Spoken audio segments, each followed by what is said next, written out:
बिस्मिल्लाहिर्रहमानिर्रहीम अस्सलाम वालेकुम वेलकम टू क्विक रिव्यू। और क्विक रिव्यू में करंट अफेयर्स का एक टॉपिक डिस्कस करते हैं जी। और वो क्या है, वो आजकल एक डिबेट चल रही है। आपने देखा एक रिपोर्ट जो है वो आई है और इस रिपोर्ट में जो है वो क्या कहा गया, जो क्लाइमेट है उसको लेके कुछ बातें की गई हैं कि भाई जो इस टाइम पे क्लाइमेट की तबाही हो रही है या जो ग्लोबल वार्मिंग हो रही है उसके पीछे 1% लोग जो हैं वो दुनिया के रिचेस्ट लोग जो हैं वो इन्वॉल्व हैं और वही जो है वो रिस्पॉन्सिबल हैं इसके। जैसे ये बैठे हुए हैं और फैक्ट्रीज लगा के अपनी दौलत को बढ़ाते जा रहे हैं, लेकिन दुनिया के लिए जो है वो तबाही होती जा रही है। तो उसको डिस्कस करते हैं। Who are the polluter elite and why do they matter. या हम इसे ये कह सकते हैं कि भाई ये जो पोल्यूटर elite है, ये जो गन कर रही है या ये जो बहुत ज्यादा कार्बन की वजह या गर्मी की वजह बन रही है, ये कौन सी elite है। और या फिर हम इसे कह सकते हैं richest 1% emit as much planet heating pollution as 2/3 of humanity. यानी जितने ये अमीर तरीन लोग जो हैं 1% हैं, ये 1% इतनी ज्यादा हीट या इतनी ज्यादा जो है वो पोल्यूशन पैदा कर रहे हैं जितने 2/3 प्लेनेट के लोग पैदा कर रहे हैं उनके मुकाबले में। तो आप इसको दूसरे अल्फाज में समझे तो आप ये कह सकते हैं कि 1% लोग जो हैं वो ऑलमोस्ट 4 से 5 अरब लोगों के करीब जो है वो, या 2 से 3 अरब लोग जो है इनके मुकाबले की गंदगी पैदा कर रहे हैं या क्लाइमेट को खराब करने के रिस्पॉन्सिबल बन रहे हैं।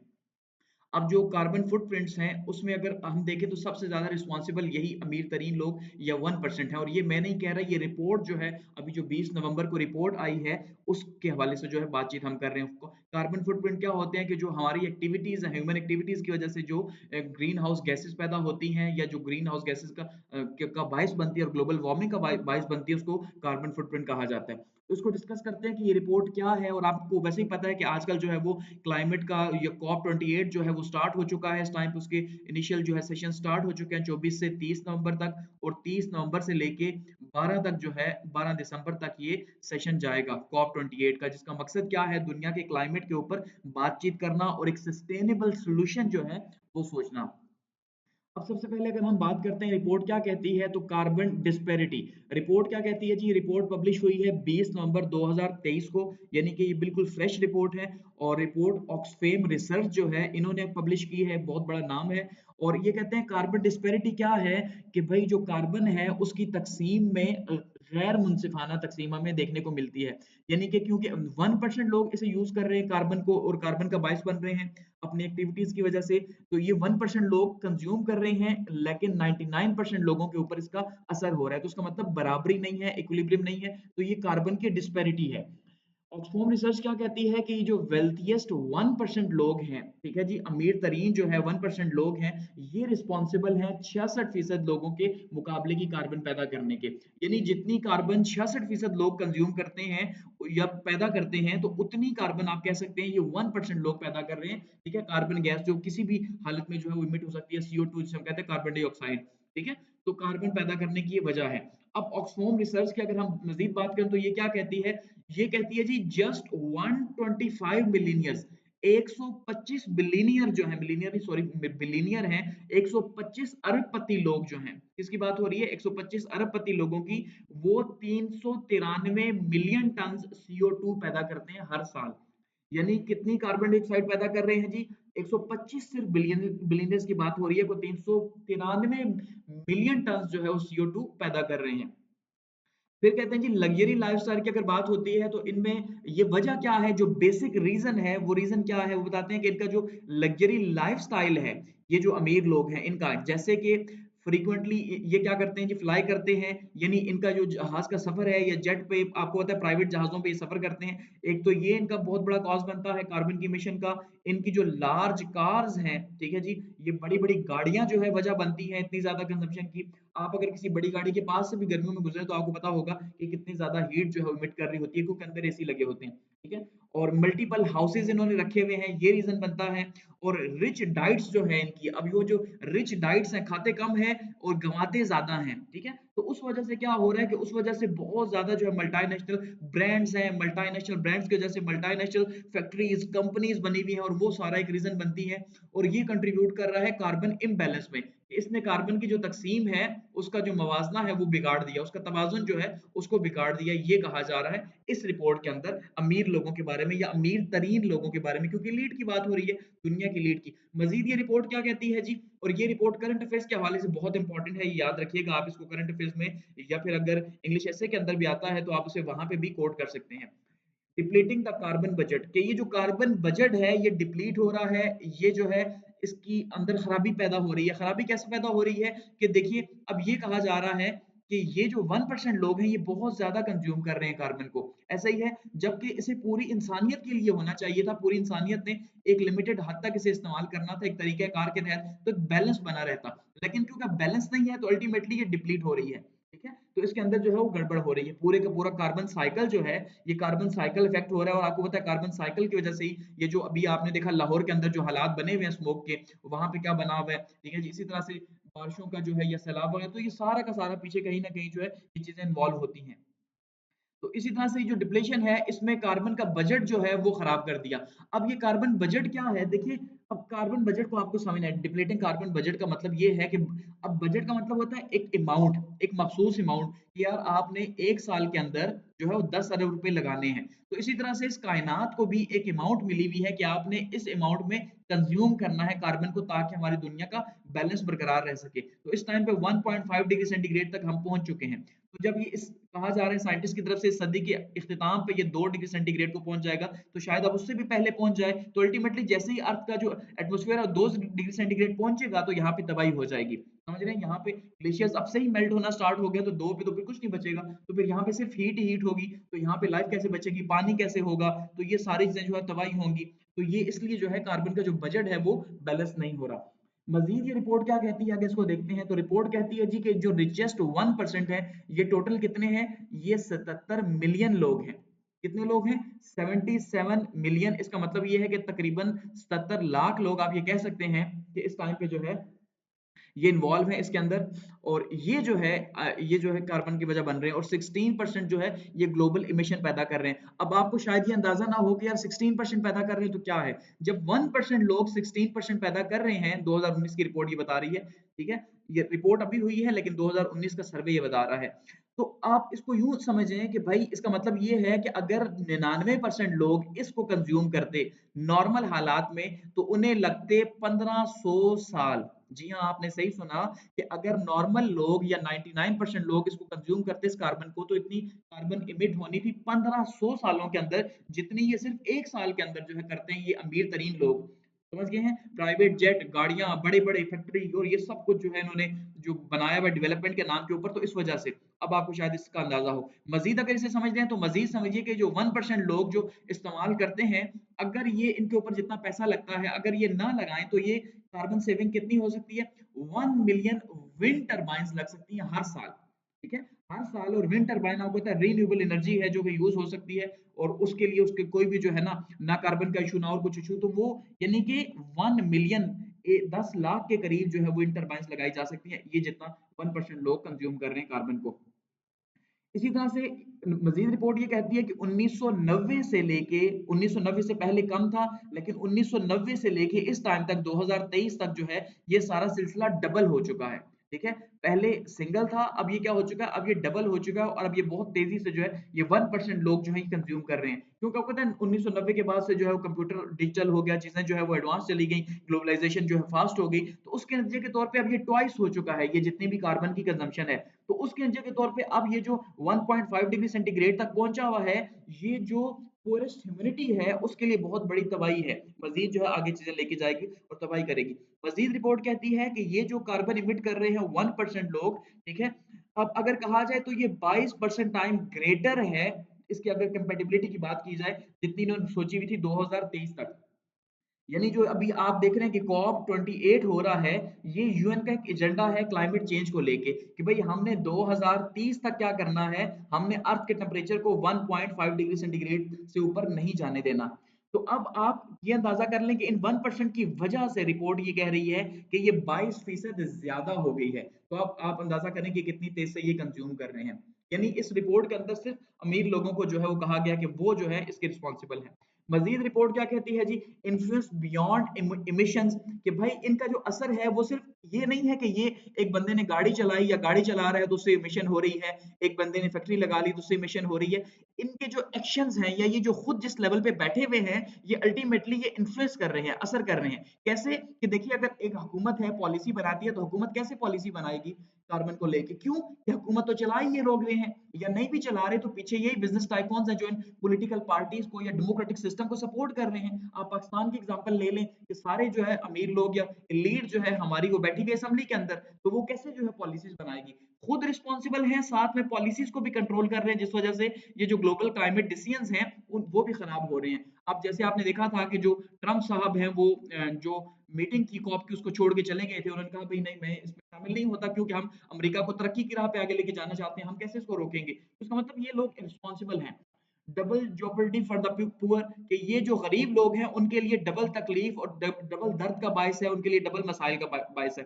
कैसे डबल मसाइल का बायस है? आप देखिए, जो गरीब ममालिक हैं, जो पुअर नेशंस हैं, उनके लिए डबल चैलेंज इस तरह से है, एक तो वो गरीब है, एक तो गुर्बत है, ठीक है जी, और गुर्बत की वजह से वो गुर्बत की चक्की में पिस रहे हैं बेचारे। ऊपर से जो क्लाइमेट की वजह से हालात खराब हो जाते हैं, उनके रोजगार चले जाते हैं, उनके घर तबाह हो जाते हैं। इसकी सबसे प्राइम एग्जांपल पाकिस्तान का लास्ट ईयर का आप सैलाब ले लें कि क्या हुआ। गरीब इफेक्ट हुए ना, यानी गरीबों ने तो ना फैक्ट्रीज लगाई हुई थी, ना उनके पास कुछ था, वो तो बेचारे दिहाड़ीदार लोग थे, लेकिन अल्टीमेटली इफेक्ट वो सबसे ज्यादा हुए, उनके घर तबाह हो गए, उनके जो जहां रहते थे अभी भी वो कुछ नहीं बन सका। तो उसका मतलब एक तो उनके पास वैसे ही कुछ नहीं है, इस क्लाइमेट की वजह से हालात खराब है, और ऊपर से जो ये नेशनल डिजास्टर्स वगैरह आते हैं तो वो ज्यादा डैमेज करते हैं उनको, तो ये मल्टीपली जो है ये इफेक्ट हो रहे हैं।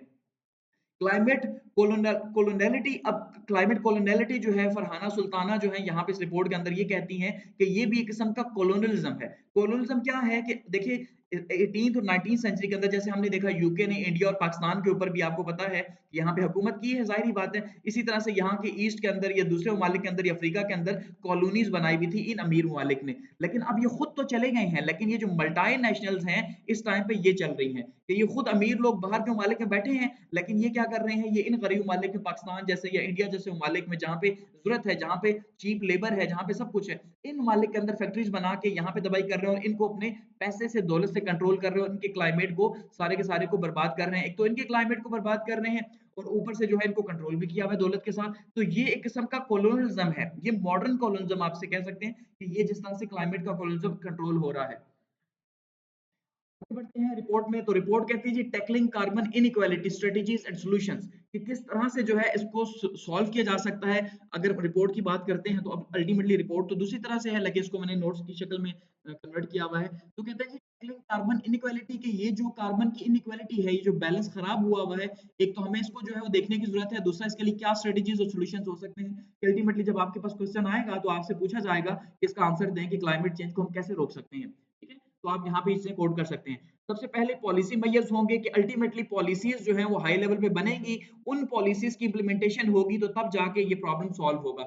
उसके अंदर क्या हो सकता है, बैन किया जा सकता है प्राइवेट जेट्स को, ये सोल्यूशन दिया इन्होंने। हैवी टैक्सेशन हो सकती है, ये सोल्यूशन दिया कि भाई इन अमीर लोगों के ऊपर ज्यादा से ज्यादा टैक्स लगाएं ताकि जो है ये इतनी प्राइवेट चीजें इस्तेमाल ना करें, ठीक है? वेल्थ टैक्स इनके ऊपर होना चाहिए और कार्बन टैक्स इनके ऊपर होना चाहिए। अब ये एक बहुत मजे का कॉन्सेप्ट है कार्बन टैक्स के हवाले से। कार्बन टैक्स के हवाले से किस तरह के, लेट सपोज एक बंदा है पाकिस्तान की, किसी भी आप टाइकून की मिसाल ले लें जो बिलियनियर्स हैं, ठीक है? उनमें से लेट सपोज एक बंदा है, उसकी 50 फैक्ट्रीज हैं या 40 फैक्ट्रीज हैं। अब 40 फैक्ट्रीज में रिसर्च टीम को जाना चाहिए और रिसर्च टीम वहां जाके क्या करे कि ये देखे कि कितनी कार्बन की इन 40 जो फैक्ट्रीज हैं इसकी इमिशन हो रही है, यानी इसका इस बंदे का, सिंगल बंदे का जो कार्बन फुटप्रिंट है वो कितना है। और जितना कार्बन फुटप्रिंट है, जितना ये रिस्पॉन्सिबल है अपनी एक्टिविटीज की वजह से, अपने एक्शंस की वजह से, चाहे इसके पास 50 गाड़ियां हैं, 10 गाड़ियां हैं, उस हिसाब से इसके ऊपर मिशन के हिसाब से इसके ऊपर टैक्स लगना चाहिए, तो कार्बन टैक्स होना चाहिए। ये बहुत ही जबरदस्त इन्होंने प्रपोजल दिया है यहाँ पे, लेकिन गो के ये लोग खुद असम्बली में बैठे हुए हैं, पॉलिटिकल सिस्टम को, पूरी दुनिया के पॉलिटिकल सिस्टम को रन कर रहे हैं, कैसे खुद के ऊपर टैक्स लगाएंगे, लेकिन ये सोल्यूशन दिया है। रेवेन्यू रीडिस्ट्रीब्यूशन होनी चाहिए जी, कि ये जो दौलत की तकसीम है जो अब इन लोगों के पास जा चुकी है 1% लोगों के पास, और ये मजीद जो है वो अमीर से अमीर हो रहे हैं, तो इसका जो रीडिस्ट्रीब्यूशन है वो होनी चाहिए ताकि ऐसे मैयर्स लिए जा सके जिससे जो है दौलत दूसरे हाथों में भी जाए और ये जो हालात बने हो कम हो, और खास करके जो गरीब ममालिक है उनको पैसे दिए जाने चाहिए ताकि वो वहां पे डेवलपमेंट कर सके, बजाय इसके कि यही अमीर होते जा रहे हैं। और लो कार्बन टेक्नोलॉजी के ऊपर चीजों को शिफ्ट होना चाहिए। ठीक है, ये साथ में इसके लिए सॉल्यूशन दिया हुआ है। मजीद कहते हैं जी, रेगुलेशन एंड कंट्रोल जो है इसके ऊपर होना चाहिए कि भाई किस तरह से हम इसको, ये पूरे के पूरे कार्बन के फुटप्रिंट्स जो हैं इसको हम कैसे, ये जो 1% लोग यूज कर रहे हैं इसको कैसे हम जो है वो कंट्रोल कर सकते हैं, कम कर सकते हैं, या इसको मिटिगेट कैसे कर सकते हैं। ठीक है जी, इसके हवाले से बातचीत की जा रही है। ये सॉल्यूशन एक दिया गया। मजीद अगर हम बात करते हैं फाइनेंस रीएलोकेशन की, कि फाइनेंस रीएलोकेट किया जाए। अब ये कहते हैं कि भाई फाइनेंस की कमी कोई नहीं है। रिपोर्ट क्या कह रही है कि जैसे गरीब मालिक को उन्होंने कहा था कि हम 160 बिलियन डॉलर जो है हर साल देंगे ताकि जो है वो ये क्लाइमेट से लड़ सकें, उसका मुकाबला कर सकें। तो फिर ये कहते हैं कि हमारे पास पैसे नहीं है, हम नहीं दे सकते। यूएन कहता है भाई दुनिया से भीख मांगता है कि आप दो और गरीब मालिक को दें, लेकिन पाकिस्तान को भी जैसे नहीं मिले। आपने पता है सैलाब के पैसे हमें कहा गया था कि आपको 16 बिलियन डॉलर मिलेंगे, हमें तो कुछ नहीं मिला अभी तक। तो कहने का मतलब ये है कि पैसों की कमी नहीं है, रिपोर्ट ये बता रही है, लेकिन पैसों की डिस्ट्रीब्यूशन की गड़बड़ है। तो पैसों की डिस्ट्रीब्यूशन इस तरह से होनी चाहिए कि हम गरीब मालिक को जो है उनके कर्जे माफ कर सके। जैसे आपने देखा लास्ट टाइम जो है शहबाज शरीफ साहब भी गए थे पेरिस के अंदर, वहां पे जाकर उन्होंने कहा था कि भाई खुदा के लिए हमारे कर्जे माफ करो। ठीक है, तो हमारे कर्जे माफ होने चाहिए। इसी तरह से जो लो कार्बन पब्लिक सर्विस है उसको मजीद आगे लेके आए, तो ये चीजें तब जाके हो सकती हैं। मजीद कहते हैं जी ट्रू प्राइस फॉर कार्बन, कि price, true price for carbon होनी चाहिए। इसका मतलब ये है कि जो कार्बन के फुटप्रिंट्स हैं, जो जितना रिस्पॉन्सिबल है उसको उतना ही देना चाहिए, और गरीब मालिक के साथ हमें जो है वो खड़े होना चाहिए। यहाँ पे ये इनकी तरफ से सॉल्यूशंस हैं। मजीद कहते हैं addressing inequalities with in and between countries, कि भाई एक तो मालिक के अंदर जो इनइक्वालिटीज हैं कि एक साइड पे 1% एलीट मौजूद है हर मुल्क के अंदर, ये आपको भी पता है पाकिस्तान के हालात, और 99% जो है वो गरीब लोग मौजूद हैं। दूसरी साइड पे दुनिया में भी ऐसा ही है कि 1% लोग अमीर हैं, या 1% लोग दुनिया के मालिक अमीर हैं, अमेरिका की, यूके की बात करें, लेकिन जो बाकी ममालिक हैं वो तो गरीब हैं, पाकिस्तान जैसे ये बाकी ममालिक। अब ये डिस्ट्रीब्यूशन कैसे होगी? फिलहाल डिस्ट्रीब्यूशन जो है वो इस तरह से होनी चाहिए कि भाई तकसीम जो है बेहतर हो, टेलर्ड क्लाइमेट पॉलिसीज के, यहाँ पे जो क्लाइमेट पॉलिसीज है उनको बेहतर किया जाए। ठीक है, और लो इनकम के जो इंडिविजुअल्स हैं उनकी तरफ जो है देखा जाए या उनकी हेल्प की जाए। जस्टिस सेंटर्ड रिस्पॉन्स होना चाहिए हमारा, इंसाफ पर मबनी होना चाहिए, ताकि हर एक के लिए जो मुतवाजन जो है वो बराबरी के अपॉर्चुनिटीज आप कह सकते हो, और जो मार्जिनलाइज कम्युनिटीज हैं, जो लो कम्युनिटीज हैं, उनकी हेल्प की जानी चाहिए। और यहाँ पे सबसे जो इंपॉर्टेंट बात की गई वो है जी रिच वर्सेस पुअर जो है उसको देखा जाना चाहिए, ना कि कंट्री वर्सेस कंट्री।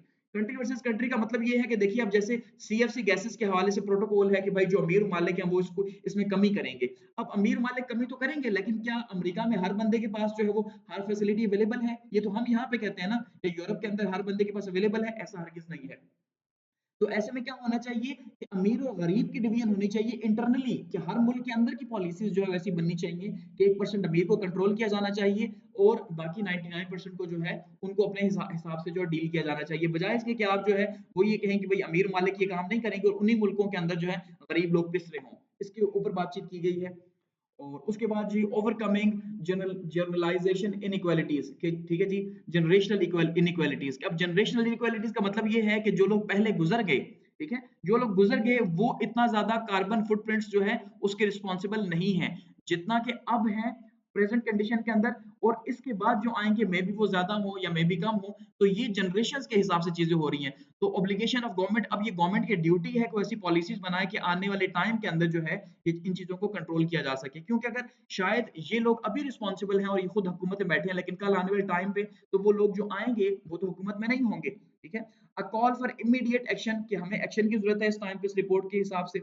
और साथ में जो है वो ब्रिजिंग जनरेशनल डिविजन्स, के जनरेशनल डिविजन्स जो है उनका गैप जो है वो खत्म करना चाहिए। इसमें सबसे इंपॉर्टेंट बात ये की गई है कि जो बेबी बूमर्स हैं, ठीक है जी, कि जो बेबी बूमर्स का मतलब ये है कि 1945 से लेके 1960 या 65 तक जो लोग पैदा हुए उनको बेबी बूमर्स का नाम दिया गया। कि सबसे ज्यादा इन्वायरमेंट को खराब करने या कार्बन फुटप्रिंट की बात की जाए तो फुटप्रिंट में सबसे ज्यादा रिस्पॉन्सिबल यही लोग हैं जो इस दौरान पैदा हुए। जाहिर बात है उस दौरान पैदा हुए, आज वो मिलीनियर हैं, तो उससे पहले वाले भी रिस्पॉन्सिबल नहीं है, उसके बाद जो आएंगे तो वो भी यंगस्टर्स हैं, उस तरह से उनका भी रोल नहीं है। तो इनका रोल सबसे ज्यादा है, इनकी हवाले से बातचीत की गई है। और एट द एंड अगर बात करते हैं the role of capitalism and economic transformation, कि भाई जो सरमायादारी है, सरमायादारी जो है ये क्या कर रही है, ये सबसे बड़ा रीजन है। क्यों? कि ये जो 1% लोग एलीट है, ये कैसे एलीट बनी? ये कैपिटलिस्ट सिस्टम की वजह से बनी, और बेलगाम कैपिटलिस्ट सिस्टम की वजह से बनी, कि जिसके पास जितना सरमाया, अब देखिए एक बंदा जो है वो $1 बिलियन जो है वो मंथली कमाता है, तो अल्टीमेटली वो इन्वेस्ट कितने करता है? इतना ही इन्वेस्ट करता होगा, तो उसका मतलब वो इन्वेस्ट करके मजीद जो है वो क्लाइमेट को तबाह कर रहा है और पैसे पे पैसा बनाया जा रहा है। तो ये सरमायादारी में कोई कंट्रोल नहीं है, और ये सरमायादारों की वजह से ही दुनिया यहाँ पहुंची है। कि जंगलों को काटा गया, हर चीज़ को काटा गया, डेवलपमेंट की गई और फैक्ट्रीज़ लगाई गई, सब कुछ हुआ, तो ये रीज़न है। कार्बन इनइक्वालिटी एंड कैपिटलिज्म इसका ये सबसे बड़ा रीज़न है, आप ये कह सकते हैं, इसको आप कॉज़ बता सकते हैं। अच्छा जी, डेमोक्रेटिक कंट्रोल ओवर प्रोडक्शन, और ये कहते हैं जी कि भाई जो डेमोक्रेटिक कंट्रोल है वो प्रोडक्शन के ऊपर होना चाहिए, जैसे रशिया के अंदर था या जैसे चाइना के अंदर था। फिर चाइना खुद जो है वो सेकंड नंबर पे पोल्यूट करता है सबसे ज्यादा इस एनवायरनमेंट को, ठीक है, सेकंड इमिटर है कार्बन का। तो ये इस तरह से कंट्रोल होना चाहिए कि भाई आपको क्या पैदा करना है क्या नहीं करना, और जो पैदा कर रहे हैं वो किस प्रोसेस के थ्रू पैदा कर रहे हैं। इसके अलावा यहाँ पे डी ग्रोथ का भी एक कॉन्सेप्ट है कि भाई जिस तरह हमने ग्रोथ की, तरक्की की, तो हमने तबाही की इस दुनिया की, तो अब हमें इस तरक्की को जरा रोकना चाहिए, जरा स्टॉप करना चाहिए, ठीक है, तो फिर जो है वो चीजें हों। लेकिन स्टॉप करना या डी ग्रोथ सोल्यूशन नहीं है, बल्कि हमें सस्टेनेबल सॉल्यूशंस की तरफ जाना है, पायदार हल की तरफ जाना है, ताकि ग्रोथ भी हो लेकिन नुकसान भी कम से कम हो। और at the end urgency of action, क्या हमें जो है वो फॉरेन एक्शन लेना है। रिपोर्ट ये कहती है कि अब हमें क्लाइमेट के ऊपर फॉरेन एक्शन लेना है। अब देखिए ये रिपोर्ट अल्टीमेटली जो है 4 दिन पहले डिस्कस हुई है, यानी 20 को रिपोर्ट आई, 20 नवंबर को। तो अब ये जो है वो आज 24 को प्री सेशन स्टार्ट हो चुका है COP 28 का, जो दुबई के अंदर हो रहा है। तो अब देखते हैं उसमें क्या क्या बातें होती हैं, उसको भी हम फिर इंशाल्लाह डिस्कस करेंगे और देखेंगे कि हालात किस तरफ आगे बढ़ रहे हैं। उसको यहाँ पे क्लोज करते हैं।